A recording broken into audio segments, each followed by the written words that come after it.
Growing up, I always felt like an outsider in my own family. Not in the dramatic, rebellious teen kind of way, but in that quiet, gnawing sense that you just don't quite belong. You know, like you're a guest in your own home.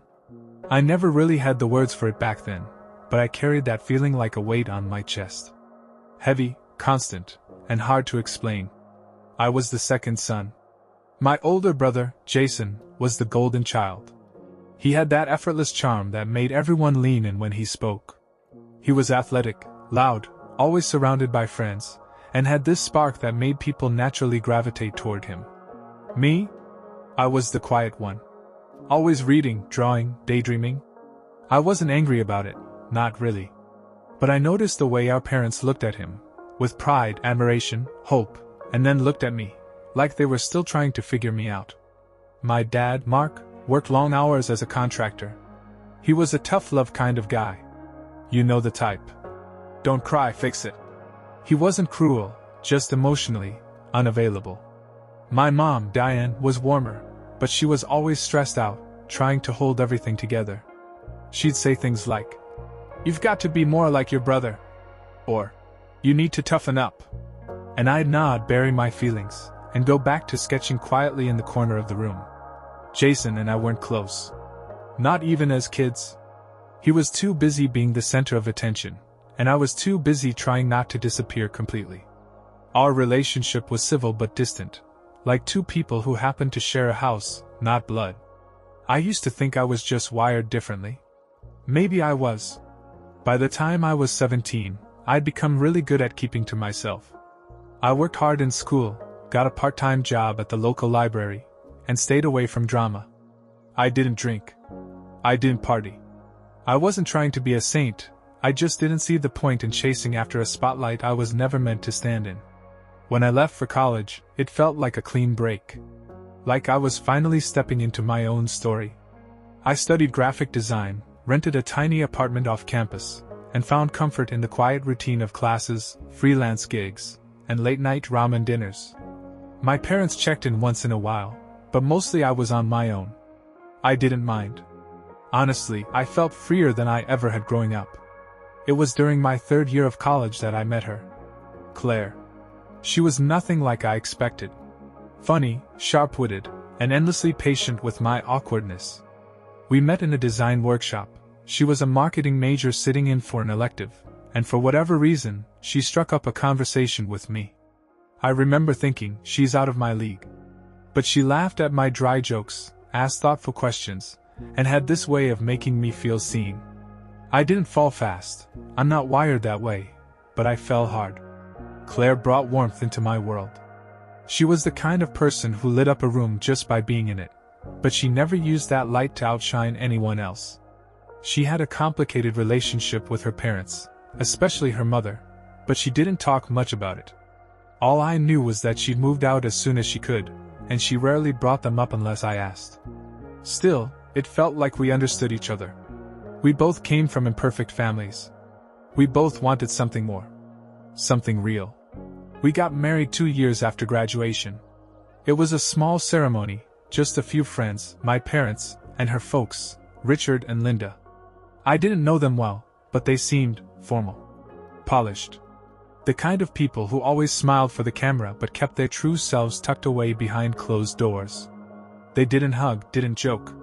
It was all handshakes and pleasantries. Claire said they were old school, and I didn't press it. Life after the wedding felt like a fresh start. We moved into a little townhouse outside the city, adopted a rescue dog, and started dreaming about the future. I was working full-time as a freelance designer, and Claire got a job at a local ad agency. Money was tight, but we were happy. Genuinely happy. When Claire told me she was pregnant, I was floored.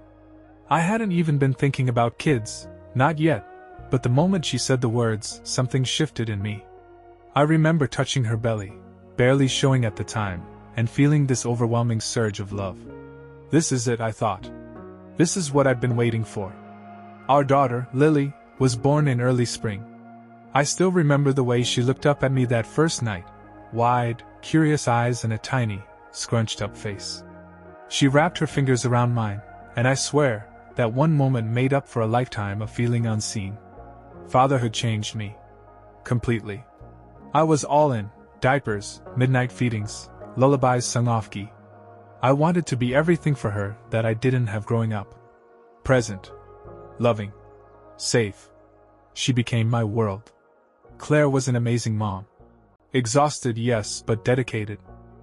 There were times, though, brief flickers, when I caught her staring off, lost in thought. She'd say she was just tired, or stressed from work. And maybe she was. I had no reason not to believe her. Still, something felt off. Just a whisper of doubt. A passing shadow.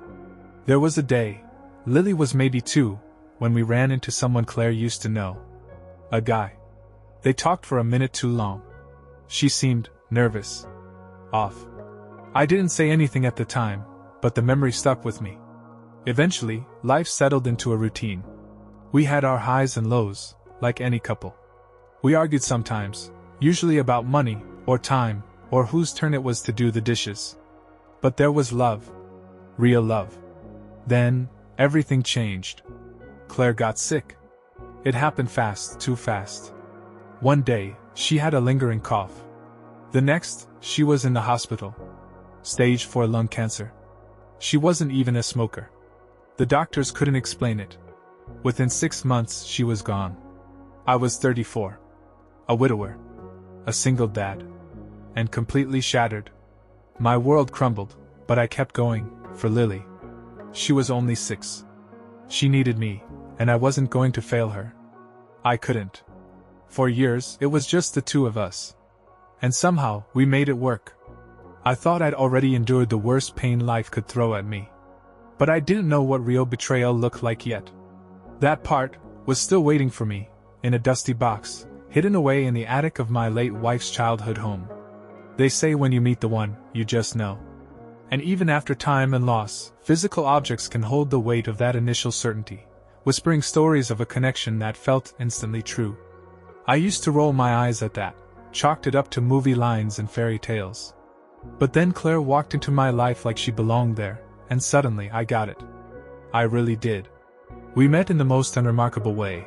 2 college students sharing a cramped table at a coffee shop near campus because the place was packed. I was scribbling in my sketchbook. She was buried in marketing textbooks. We didn't say much at first, but something about the silence was easy, comfortable. After a few shared lattes and conversations that stretched until closing time, we started dating. Claire had this incredible blend of warmth and wit. She was patient with my quiet nature, never tried to change me or pull me out of my shell, but somehow, just being with her made me want to step out of it anyway. She made me feel seen, wanted, chosen. We dated for about 2 years before getting married. Nothing flashy, just a backyard ceremony at a friend's house. String lights, handwritten vows, and the sound of cicadas in the summer air. It wasn't perfect, but it was ours. Her parents, Richard and Linda, attended. They were polite but distant. They didn't cry. Didn't toast. They posed for pictures like it was a business meeting. Claire brushed it off. "That's just how they are," she'd whisper.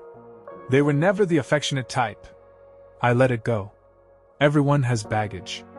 And Claire? She was my home now. A year into our marriage, Claire surprised me with a tiny wrapped box. Inside was a white onesie that read, "Coming soon, baby, our last name." I laughed, cried, and hugged her so tight I was afraid I'd crush the baby right out of her. That night, I remember lying awake, one hand on her belly, whispering promises I hadn't even said out loud to her yet. Promises about being there, protecting them, building a life that felt safe. The pregnancy wasn't easy. Claire had bouts of anxiety. Some days she seemed a million miles away. I'd catch her staring out the window, eyes glassy, fingers twitching like she wanted to say something, but she never did. When I asked, she always said she was just nervous about being a mom. I chalked it up to hormones and stress. When Lily was born, everything else faded into the background. She was perfect. A head full of dark hair, her mother's nose, my quiet temperament. The doctors handed her to me, and the world stopped turning. I wasn't just a husband anymore. I was a dad. And nothing had ever felt more right. The early years were a blur of sleep deprivation, baby giggles, and midnight diaper changes. I took freelance gigs at home so Claire could go back to work part-time. We were a team. A good one. But even in the happiest moments, I noticed cracks forming around the edges. Claire started pulling away, not in a dramatic way, just little things. She'd stay later at work. Hide her phone screen when I walked into the room. Be quick to change the subject when I asked how her day went. She was still loving, still present with Lily, but distant. With me. Then came that day. Lily was around too. We were at a grocery store, just running errands. Claire turned a corner and bumped into a man I didn't recognize. Mid-30s, dressed sharp, confident smile. They froze for a split second. Just stared at each other. Claire recovered fast. Introduced him as an old co-worker. His name was Ben. I shook his hand. He smiled politely. Nothing overly strange, but something in his eyes lingered too long on Claire. And she wouldn't meet my gaze for the rest of the day. Later that night, after Lily was asleep, I asked her about him again. She shrugged. We worked together years ago. He's married now. It's nothing. I let it go. I wanted to believe her. But a seed had been planted. One I tried to bury deep. As months passed, I noticed more small things. Claire got a new phone, claimed the old one was glitching. She'd sometimes leave the room to take calls. She stopped initiating affection, though she'd still accept mine. There were moments, fleeting, quiet moments, when I wondered if Lily was really mine. She looked like Claire. She acted like me. But biology doesn't care about personality. Still, the thought felt wrong. Ugly. Like betrayal. Claire had never given me a real reason to doubt her. Except she had, hadn't she? We'd had a brief separation before we got engaged. Just a couple weeks. I was dealing with the stress of student loans and freelancing. She was overwhelmed by work. We said we needed space. No big fight, just time apart. We never really talked about what happened during that gap. Afterward, we picked up right where we left off. She said she missed me, loved me, wanted a future. So I pushed that tiny doubt out of my head. But now, years later, that gap, those 2 weeks, haunted me. I didn't bring it up. I didn't want to seem paranoid or jealous. And besides, we had Lily. We had love. And Claire, she was fighting something I didn't understand. Emotionally, I mean. Some kind of guilt? Depression? I didn't know. When she got sick, all those doubts vanished. Stage 4 lung cancer. It hit like a lightning bolt out of nowhere. Claire had always been healthy. She didn't smoke, rarely drank. We ran 5 Burmese chats together. She was the picture of health, until she wasn't. She tried to stay strong for Lily. For me. But it was a fast, brutal decline. Her hair fell out. Her voice grew thin. She clung to life as long as she could, and I held her hand every night, pretending not to see the fear in her eyes. On her last day, she made me promise 2 things. Take care of Lily, love her no matter what. Don't hate me if you ever find out something you weren't expecting. At the time, I thought it was the cancer talking. Just fear. Regret. I kissed her forehead, whispered, "There's nothing to find out, Claire. I love you." She nodded, but she didn't look convinced. She died 2 days later. And for years, I lived in the shadow of that second promise. I didn't understand it then. I didn't want to understand it. But that seed she planted with those words, it never really stopped growing. And 5 years later, when I finally cleaned out her childhood attic, I found the truth. Stuffed in a dusty box, beneath old diaries, photo albums, and a faded wedding veil, was a sealed letter. Addressed to me. In Claire's handwriting. And what was inside would burn my world to the ground. The attic was suffocating. Dust hung thick in the air, and the summer heat had turned the place into a forgotten oven. I wasn't even supposed to be there that day. Lily had a sleepover, and I figured I'd kill some time clearing out the boxes Claire's parents had dumped at my place after her funeral. Most of it was old high school stuff, yearbooks, birthday cards, a few crumpled college essays. But near the bottom of the last box was something that stopped me cold. A small envelope. Yellowed with age. My name on the front. To Sam, in case I never get the chance to tell you. Claire's handwriting. No mistaking it. My stomach twisted. I sat on the floor and just stared at it for a full minute. Part of me wanted to shove it back in the box and pretend I hadn't seen it. Another part, the bigger part, needed to know. I had ignored the signs for too long. I wasn't going to die with those questions unanswered. So I opened it. The first line nearly made me drop the paper. Lily might not be yours. My vision tunneled. I reread that line over and over, hoping somehow the words would rearrange themselves into something else. Something innocent. Something I could forgive. But they didn't. The letter was dated 5 months before Claire passed. 5 months. She wrote it while she was dying, while I was spoon-feeding her soup and holding her hand through chemo. While I was still believing in us. She told me that during our brief breakup, those 2 weeks in college, she had slept with someone else. A one-night mistake, she called it. A moment of weakness I've regretted every single day. She wrote. His name? Ben. Yeah. That Ben. She said she never told him. Never told me either. We got back together so quickly, and when she found out she was pregnant a few months later, she convinced herself it was mine. She wanted it to be. She needed it to be. And for years she tried to pretend it was. But deep down, she always had doubts. And she knew I deserved the truth. If I die before I can tell you this face to face, I'm sorry. Please don't take this out on Lily. You are the only father she's ever known, and no matter what biology says, you're the one who raised her. You are her dad. And if you choose to walk away after this, I won't blame you. I didn't realize I was crying until I felt the wet spots on my shirt. The letter slipped from my hand. I sat there, knees pulled up to my chest like a kid, staring at nothing while the world spun around me. It felt like grief all over again. Like losing Claire again. But this time, she took my trust with her. My head flooded with memories. Lily's first steps, her first day of school, the way she'd run into my arms yelling, "Daddy!" Like I was the only person who mattered. Now all of that felt poisoned. Like I'd been living someone else's life. I wanted to scream. To smash something. But all I could do was sit there, numb and hollowed out. Later that night, I pulled out Claire's old journals, hoping for more answers. That's when I found the second letter, this one tucked inside a blank page of a journal that had otherwise been filled with doodles and grocery lists. It wasn't addressed to me. It was a note to her mother. "Mom, I still haven't told Sam the truth about Lily. I know I should, but I'm scared. I don't want to lose him. Please don't say anything.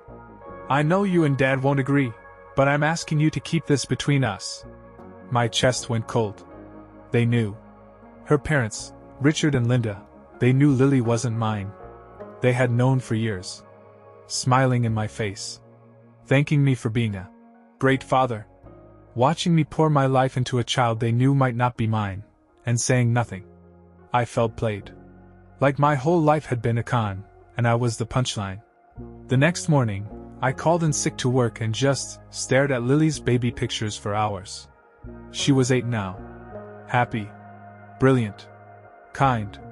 She had my mannerisms, my stubborn quietness, my dry humor, the way she liked to line up her crayons in perfect rows. I wanted to hate her. I tried to. But I couldn't. She was still my daughter. She was. But the truth clawed at my chest like broken glass. That night, when she came home, I hugged her tighter than I had in years. She giggled, then looked up and asked, "Did something happen, Daddy?" And I just smiled, eyes burning, and whispered, "No, sweetie. I'm just really happy to see you." But deep down I knew. Nothing would ever be the same. It was 3 days before I finally did it. I had stared at the letters over and over again, replaying every second I had spent with Lily. I thought about how her smile mirrored Claire's. How she called me, Daddy, in that way that made my heart swell. But it didn't change the truth, and I couldn't live with the lie anymore. I had to confront them. The in-laws. I hadn't spoken to Richard or Linda much since Claire passed. They lived a few towns over, and the funeral had been awkward, to say the least. We exchanged pleasantries, but there had always been an unspoken distance between us. Maybe they knew I could sense something wasn't right. Or maybe they were just ashamed. But this was different. I called them. The conversation was brief, but I told them I needed to talk to them in person, that it was urgent. They agreed to meet at my place that afternoon. My palms were clammy as I set the stage for what was about to unfold. When they arrived, I didn't even invite them inside. I told them we needed to talk outside. Richard's face was tight. Linda's hands were wringing the straps of her purse. They already knew something was coming. Maybe they thought I was going to confront them about Claire's illness, about her passing so suddenly. But this was bigger. Much bigger. You need to tell me the truth. I started, voice shaking but steady.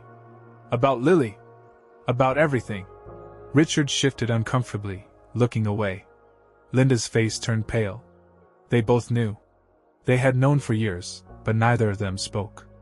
Neither of them had ever given me a hint, not even when Claire was dying.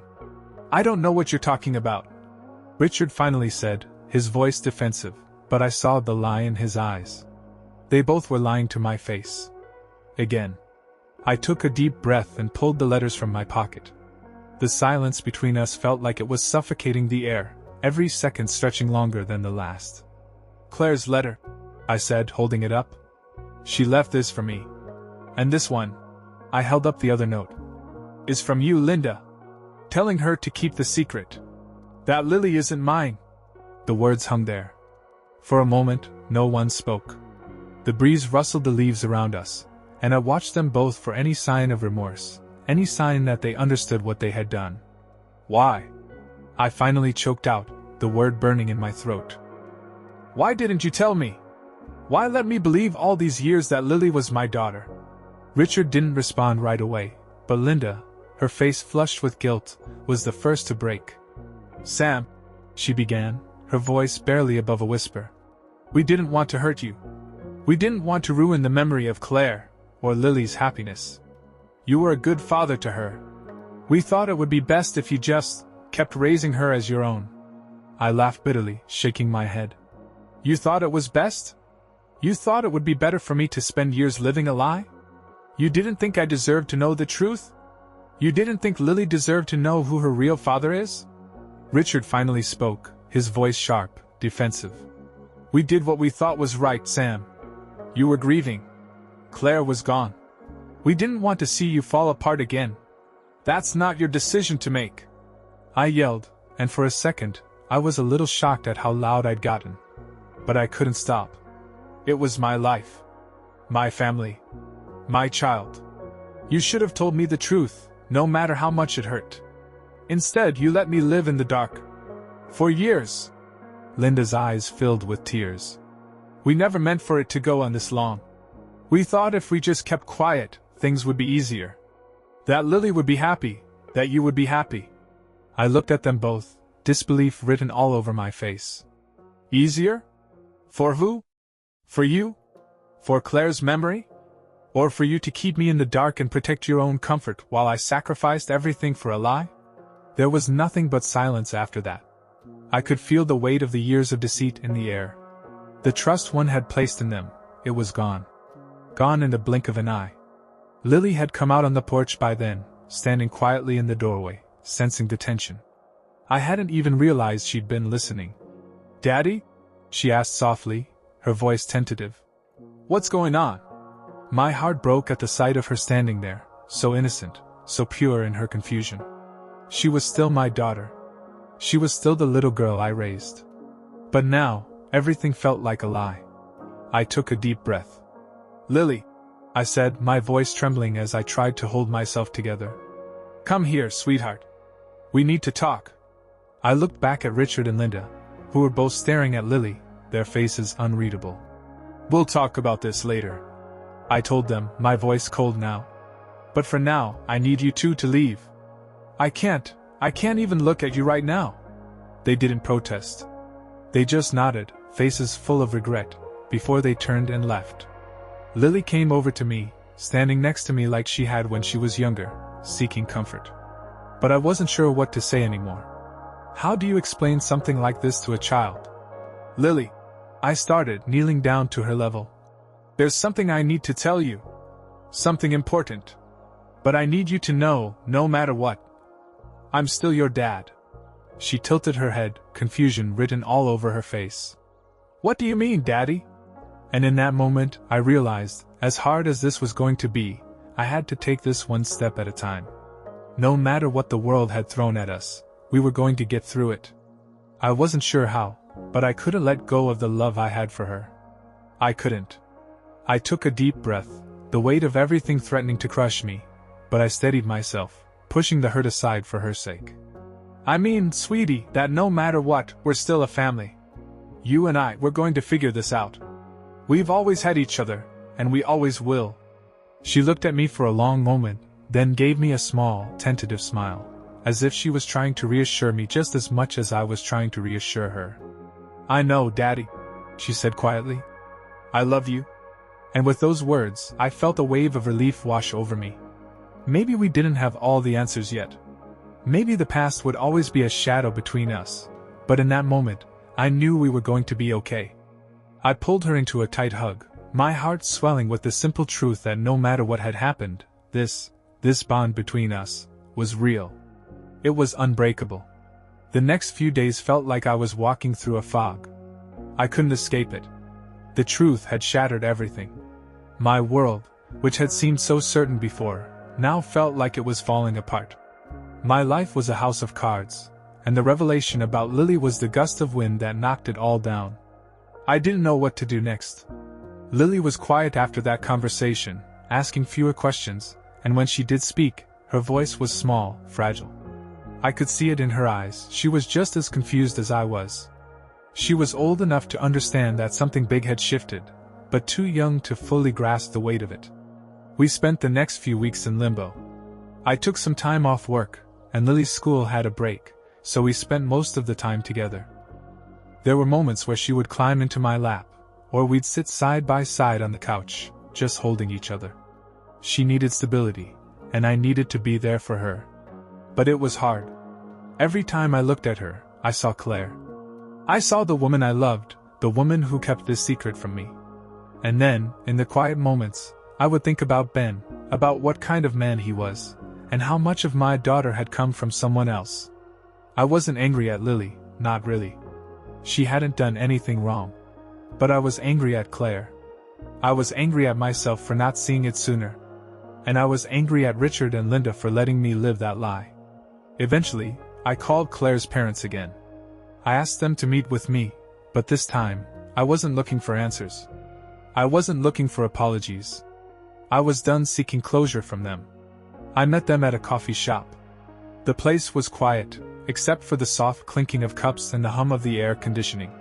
Richard and Linda sat across from me, their faces drawn and tired. They didn't have to say anything. The guilt was there, hanging in the air like a storm cloud. I had already come to terms with the fact that I could never get those years back. The truth was out, and it was time to move on. You don't have to apologize anymore, I told them. There's nothing left to say. The truth is out. I don't expect anything from you, except for the fact that I'll never forget how you lied to me. Richard nodded. Linda, her eyes wet, just sighed and wiped her face. I could tell they had lived with their own guilt for years, but it didn't change what had happened. The conversation didn't last long.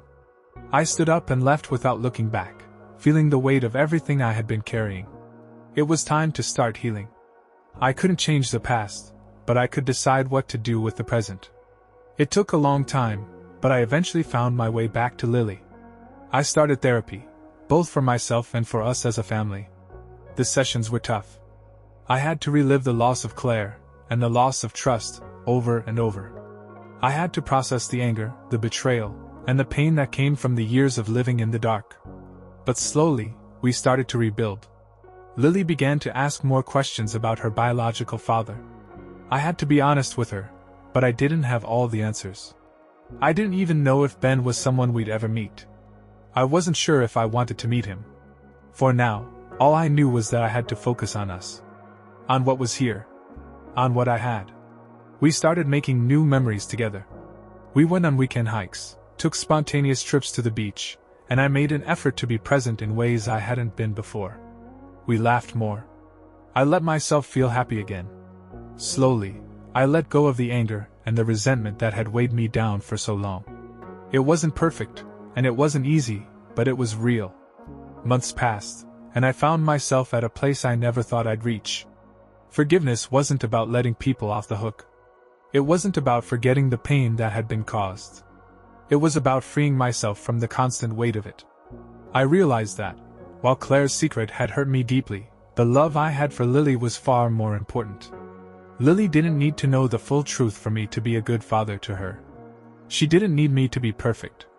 She just needed me to be there. And I was there. Every step of the way. The final step in my healing came unexpectedly. One afternoon, while I was sitting at the kitchen table, Lily came over and put a letter in front of me. She had written it herself. She wanted to give it to me, no questions asked. I opened it slowly. "Dad, I know everything's been hard. But I love you. You've been my dad since I was born, and you always will be. No one else can replace you. I hope you know that. Thank you for not giving up on me. I promise I'll never give up on you." I felt a lump in my throat. There it was. The final piece. And so, here I am. A little older, a little wiser, and a lot more at peace than I ever thought I'd be. The years of doubt, the years of pain, they're all a part of my story now. And while I'll never forget the betrayal, I've learned that healing doesn't mean erasing the past. It means taking the pieces of your broken heart and building something new. And for now, that's enough.